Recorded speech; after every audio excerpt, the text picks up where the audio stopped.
And in California, north of Los Angeles, the Gifford Fire is 15% contained with nearly 100,000 acres burned. So far, no one has died and there's been no damage to buildings, but several firefighters have been hurt while battling the flames. And southeast of the Gifford Fire, another explosive wildfire in California has forced thousands to evacuate. You can see a home burning here. This is near Lake Piru. The Canyon Fire broke out yesterday and it is spreading quickly because of high winds and temperatures. Let's take you to CBS News Los Angeles now on the front lines. News report, Tina Patel live in Castaic, where there's actually been a jump in containment. That's good news. Yeah, firefighters were very aggressive overnight. They say the fire did not grow and they now have 25% containment. In fact, if I step out of the way and we pan up to the sky, it is hazy, but we're not seeing any of that thick, dark smoke that we were seeing yesterday. So you can definitely feel the progress that has been made overnight. Now, I want to show you some video from SkyCal because you can see that this fire is still actively burning, but it is mostly in more of the remote areas here in Ventura and LA counties. Firefighters say 2 minor structures have burned since this fire started yesterday afternoon near Lake Piru, but firefighters have not gotten any reports of homes being damaged. Now, they have been very aggressive. They have more than 400 firefighters from both LA County, Ventura County, and the Forest Service here. They've also got a lot of resources from the air, water dropping helicopters, tankers dropping retardant, and they were able to take advantage of the conditions overnight when it was a little bit cooler and the winds were calm, and that's how they were able to make the progress and get some containment.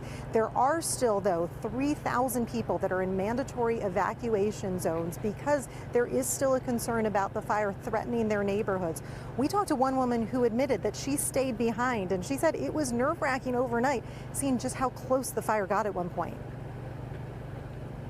Last night, this has just been horrific. Like I said, the fire department, they've been on it consistently all through the night and watching it.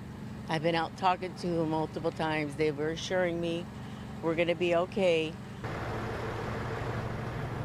And in fact, this is video from that woman's neighborhood just off Hasley Canyon. There was a point where the fire started to go over the ridge, but fortunately there were a number of firefighters right in that neighborhood stationed. They immediately hiked up and they were able to get some water, and the smoke kind of dissipated and we didn't see any flames after that. So as we come back out here live, a lot of progress being made, but here is the problem that Amber was just talking about. It is still very hot. We're expecting another triple digits today. It is also very dry, and there is a possibility that even though it's calm right now, the winds could pick up as the day goes on.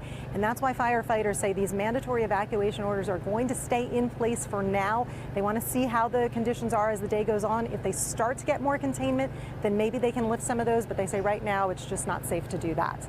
We'll send it back to you.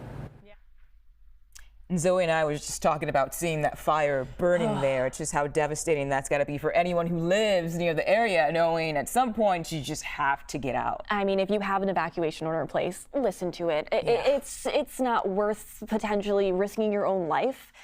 If you want to stay home, it's scary and it's dry and it's hot and it's windy, and all of those things in combination is the reason that fire danger is so high this time of year. And the heat is very high as well. You can see these pockets of heat that are building, and that is also exacerbating that fire danger. You can see all of the widespread wildfire smoke that continues to pour across the desert Southwest, and this is actually getting trapped underneath that heat dome. So that's why the air quality is really not great across the desert Southwest, and especially far southern California, where both the Gifford and the Canyon Fire, both less than 15, if not 0% contained. And again, we are going to continue to track all of that smoke over the next several hours, if not several days, as the heat continues to build. The heat is also going to be an issue, as again, it's the hot and dry weather that creates fire danger. So let's break down the details on the heat and exactly what we're going to be seeing and how much longer it's going to last. Because yesterday, Phoenix, Arizona, that's how you know it's hot, when Phoenix is breaking records. They got to 118 degrees yesterday. That was the hottest all-time August high temperature. They have gotten hotter in the months of June and July. They've gotten 122, but still, the month of August, not normally this hot. They're going to see those triple-digit high temperatures through the rest of the weekend, but slightly cooler than those 118s. The central part of the country dealing with the heat and the humidity, with those heat indices from Texas all the way up to Minnesota, feeling like you're at over 100 degrees. And unfortunately, when it comes to the heat, also fueling the chance for severe thunderstorms. So good and bad news when it comes to this, Mugo. The good news is the storms are going to cool down those temperatures across the Midwest. The bad news is that those storms come overnight tonight and into very early tomorrow morning. A lot of people are going to be asleep, so keep your alerts on loud, especially if you live up in Minnesota. That's where the bullseye of the severe weather will be. Yeah, make sure you're paying attention. On Phoenix, I'm glad you said that it gets hotter than that, because I lived in Phoenix for 10 years and it I was does about to get say, hotter. 122 is the record all-time high temperature, Okay. but June and July are the hottest months in Phoenix, actually. I So didn't know August that. is normally not this hot. Okay. Fun fact for you. Thank you, Zoe. I learned something new.